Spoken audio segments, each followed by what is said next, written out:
What's going on YouTube? Welcome to an episode of Technique Tuesday. On this episode, we're going to be going over some disarms. We're going to go over various ways how to get to that. We're going to set up the reference point as well as how to transition it from empty hand versus the stick. So grab your partner, grab your weapons, and let's get training.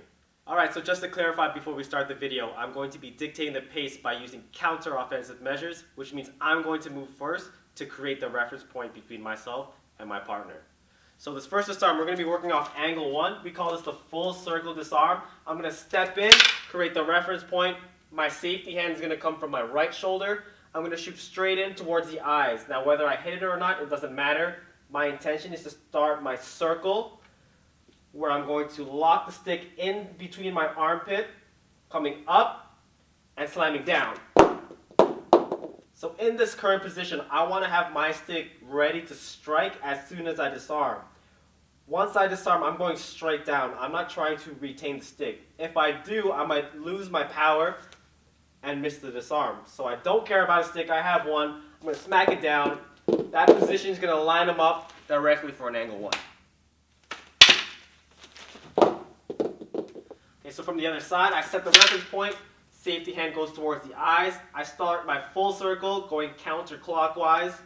As I'm doing that, I'm chambering my stick. Finish a circle. Hit down. Line them up with the angle 1. Now in order to do this disarm with my empty hand versus the single stick, I need to do one of two things. I either need to jam his strike or I need to pass his strike. In this particular disarm, when I'm working off an angle 1, I'm looking to jam, which means when he strikes, I need to beat the punch and I need to find a way to jam the arm from completing the strike. So there's two ways I can do this. I'm going to take my left hand and I'm going to monitor around the wrist, and my right hand is going to either shove into his shoulder or I'm going to elbow depending on the range. Okay, from the other side, slowly the strike comes, I step in, I try to monitor with my left hand. My right hand is either going to push the shoulder or I'm going to use an elbow to jam the shoulder.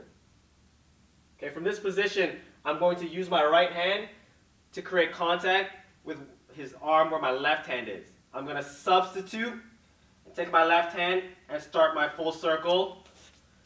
Down it goes.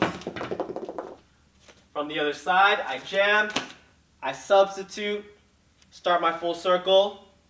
My counter will be an elbow, and there's the disarm.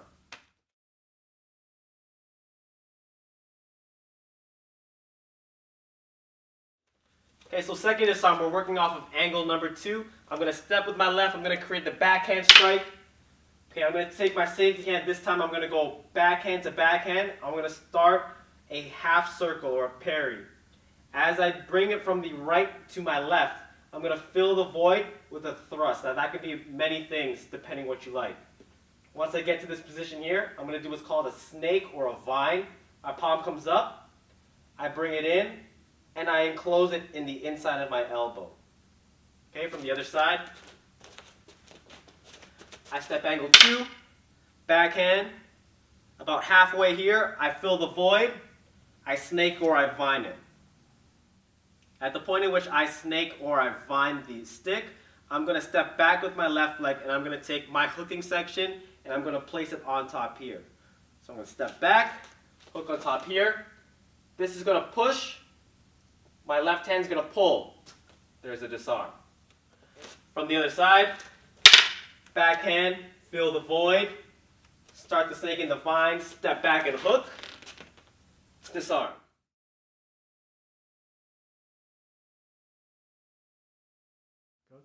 Now when we transition to empty hand, I'm going to pass, where I'm going to parry it down with my right hand. Okay? As I do that, I'm going to take my left hand, I'm going to go for an eye jab to fill the void, as opposed to the round stab with my stick.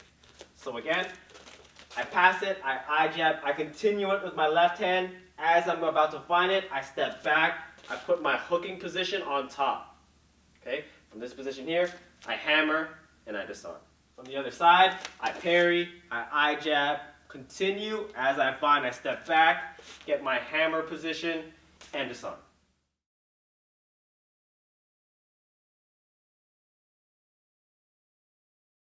Go ahead.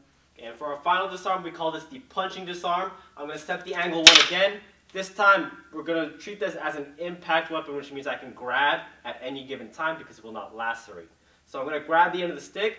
I'm going to twist it until his pinky points up. Once I've established his position, I'm going to make my stick and my fist become parallel.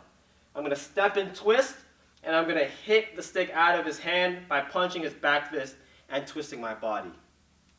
Okay, so at the same time it goes hit, and I end up retaining his stick in a double stick position. On the other side, reference point, grab, parallel, punch, and retain. So same concept. For the angle one, I'm going to look to jam. So I'm either going to use my hand or my elbow. I'm going to take my right hand to substitute. I'm going to grab the end of the stick. Now there's two ways I can do this. After I twist, I can punch and maintain the same concept where I end up with the stick in my left hand, or in this position here, I could use a palm thrust and slap it out of his hand because I have no fear of losing my own stick.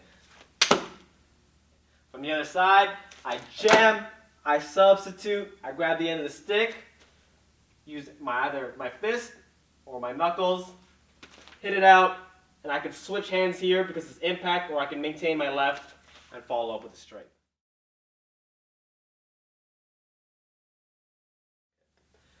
Alright guys, so that's your video for this week. I hope you guys enjoyed it. Just remember, when you're practicing with your partner, to take care of each other, make sure that you're giving just enough resistance where they're actually going to learn the disarm. If you give any more resistance that's necessary, that's going to lead to them overexerting, which is going to cause unnecessary injuries. So take your time, make sure you have good communication between yourself and your partner so that you can preserve yourselves and keep training for the next sessions to come. If you guys haven't already, make sure you guys subscribe to us. Thank you for helping us hit the 5K mark. We appreciate you guys. And until next time, catch you guys then.